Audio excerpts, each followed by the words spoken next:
All right, and last video here for topic 11, part 2. It says a random sample of spectators entering a stadium were asked whether they were cheering for the Bears or the Tigers in the championship game. The sample is categorized according to gender and team. So again, there's that two-way table idea, right? Gender and team. So part A, what does the joint relative frequency 65 out of 230 represent in this context, right?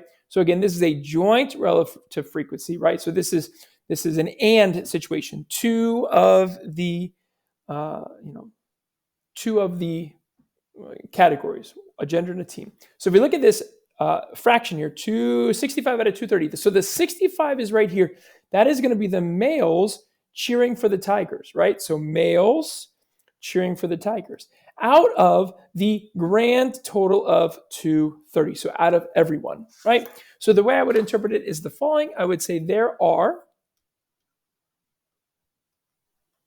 65 males cheering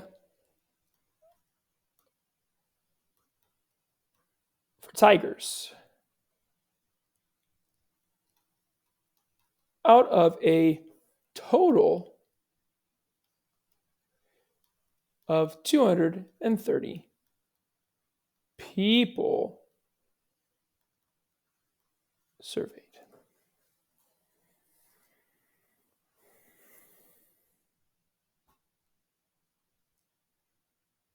And there we go. Okay, so again, just make sure you include both categories, the males, Tigers, and then you say it's out of a total of 230, right? The grand total. Okay. All right, so there's a joint relative frequency. All right, let's do the next one. Okay, so same idea here, right? Same numbers. So now it says, what is the conditional relative frequency? So remember the conditional, right away I know, cross off 230. I'm not going to use that. Remember I said with conditional, it's going to limit the total. So 49 out of 93 this time. So now if I look at that 93 is the total of the females. That means that the only row I care about here is the female roll. So we're not looking at females and males, we're just looking at females. And of the females, 49 are cheering for the Bears, right? So that's what we mean here. So I like to start this off with of the 93 females surveyed. So here I like to identify where this sample is coming from. So it's just from those 93. Of the 93 females surveyed, 49 of them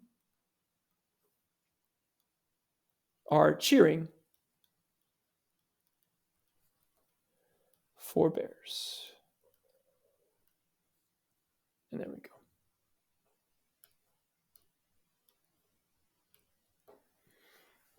go. Okay, so again, try to keep straight the difference between joint and conditional. All right, and I got one more question for you guys. All right, so it says modeling with mathematics. In a survey, 49 people received a flu vaccine before the flu season, and 63 people did not receive the vaccine. Of those who received the flu vaccine, 16 people got the flu.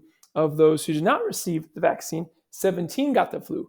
Make a two-way table. So notice that this two-way table is blank, right? We need to fill it out based off the numbers. This is definitely something that you might see on the state test. So I want to look at the first number, 49 people. This 49 people received the flu vaccine.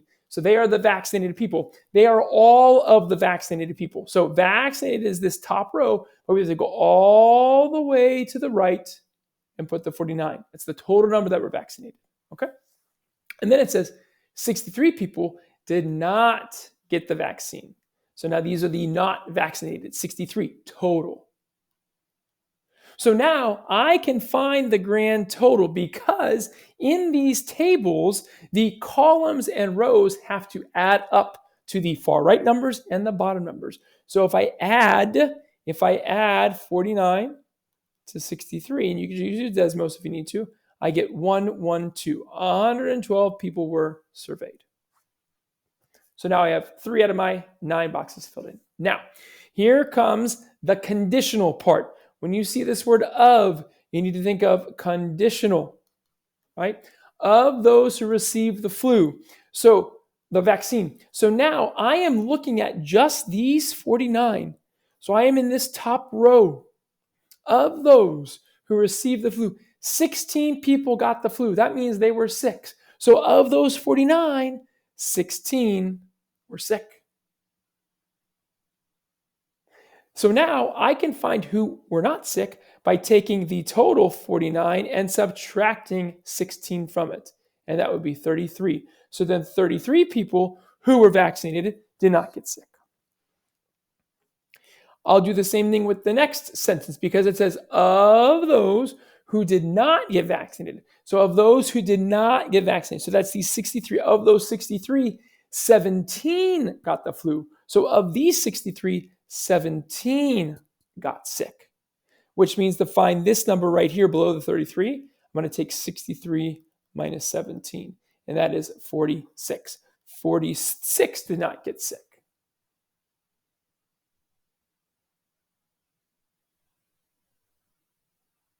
And now to find these bottom two, we just add. So we're going to add 16 and 17 to get 33. And we're going to add 33 and 46 to get 79. And again, just as a quick check, if you add 33 and 79, you do get 112, and that should make sense. So again, very typical state test question on creating a two-way table. All right, very good. Thanks for watching. We'll see you in class.